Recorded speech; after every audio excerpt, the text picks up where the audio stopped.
Ready? Let's begin!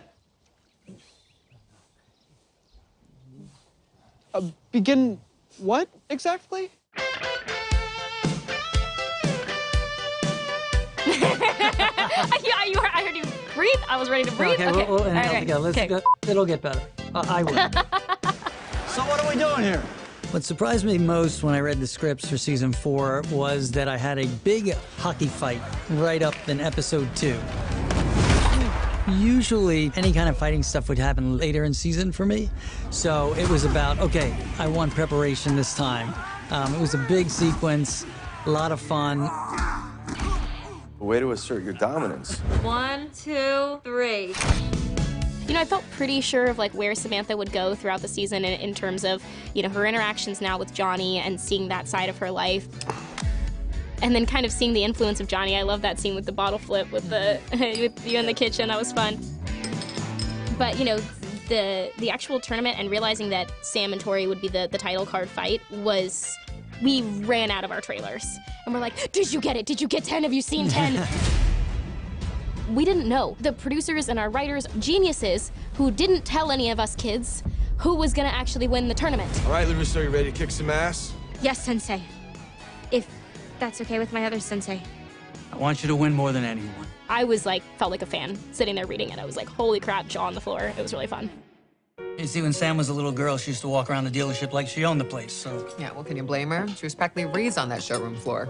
Whatever Sam wants to do with her life, that's entirely up to her. From Mary's first audition, it was a choice of one for me. She had me at hello in that regard, and, you know, a friendship blossomed from there. I am so very, very grateful, obviously, but getting to play little LaRusso. I try to keep that paternal thing going, like, I see what you're doing, but I would do this. Having that father-daughter bond on the show, been a friendship that I'm gonna get emotional now, and I'm gonna try not to, means so very much to me. Having the opportunity to hand down some wisdom, basically some I've learned from the experience in the Karate Kid and other places in my life, and then infuse that into the scenes that we work together, is some of the richest stuff I get to do with Mary.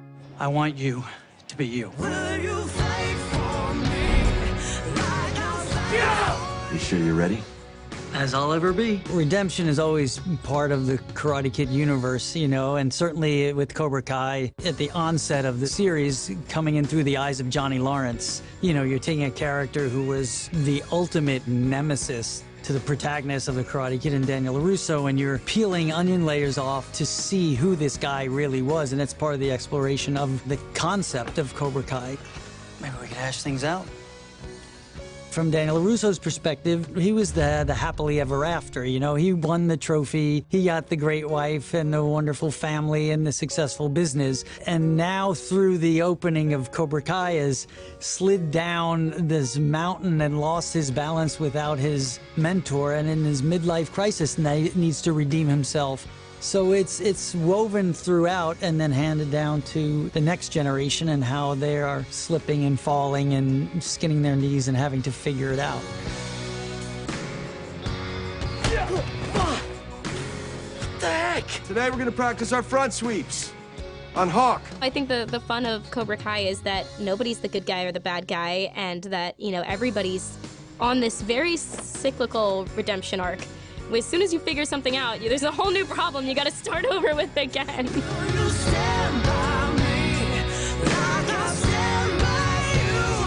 Not everyone walks in the exact same shoes. You can say, I know this because I've been here before. There is certain truth in that, but you have to discover that for yourself. You and Mom were right. It's time we leave the past behind us, right?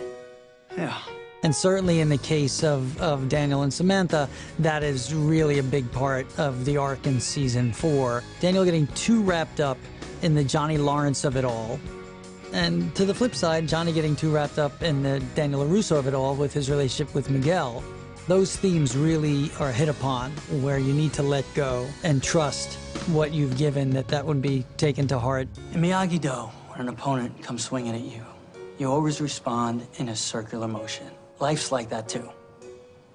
You could reach any goal you want. It just might mean taking the circular path. Defense is boring. Offense will always be more badass. Filming season 4 overall, for me, so much of it was about karate. Karate was all I ate, slept, and breathed for those months. When we filmed the prom fight, I practiced and trained the crap out of that fight. I got to train in the prom dress. That was one of my things. And I'm wearing it over the rest of my stunt clothes. So I'm in all black, I look like a ninja with a pink prom dress over me. And I'm practicing throwing and taking down and all this stuff in this big puffy cupcake of a thing I was wearing.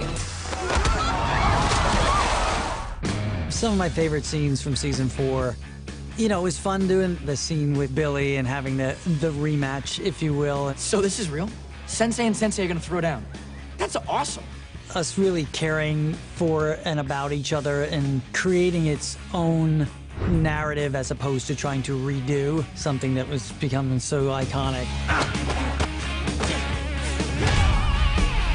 You could feel the fan base just cheer that on.